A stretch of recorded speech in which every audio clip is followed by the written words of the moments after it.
কিভাবে সহজে কাঠগোলাপ আঁকতে হয় আজকে সেটা শিখব। প্রথমে পেন্সিল দিয়ে এভাবে আমি কাঠগোলাপটি এঁকে নিচ্ছি। এই প্রথমে এই সামনে থেকে এবার টেনে এভাবে সরু করে টানতে হবে পাপড়িগুলো। এভাবে একটা পাপড়ি দিয়ে দিলাম। এবারে একটা পাতার মতো করে টেনে দেব। এটি পাতা না, এটি হচ্ছে আরেকটি কাঠগোলাপ ফুল। 4টি পাপড়ি হলো।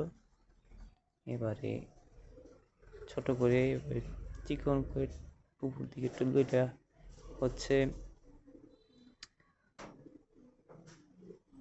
এভাবে এই দুটি পাতা দিয়ে নেব।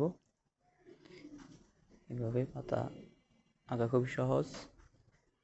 এরপরে কাঠগোলাপের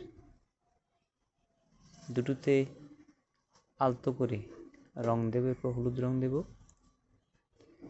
হলুদ রং দিয়ে এভাবে পরিমাণ মতো হলুদ রং দিয়ে দিলাম।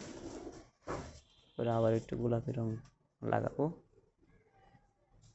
এরপরে লাল দিয়ে হলুদের মাঝখানে দিয়ে একটু ভারী করে দিলাম।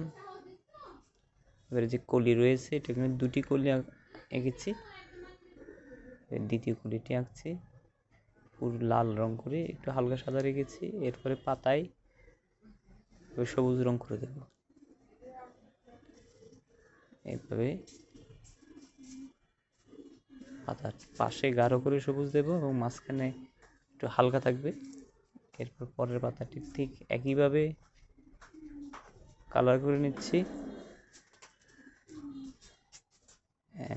এভাবে আপনার সহজে কিন্তু এই কাঠগোলাপ আঁকা যায়। হয়ে গেল কাঠগোলাপ আঁকা।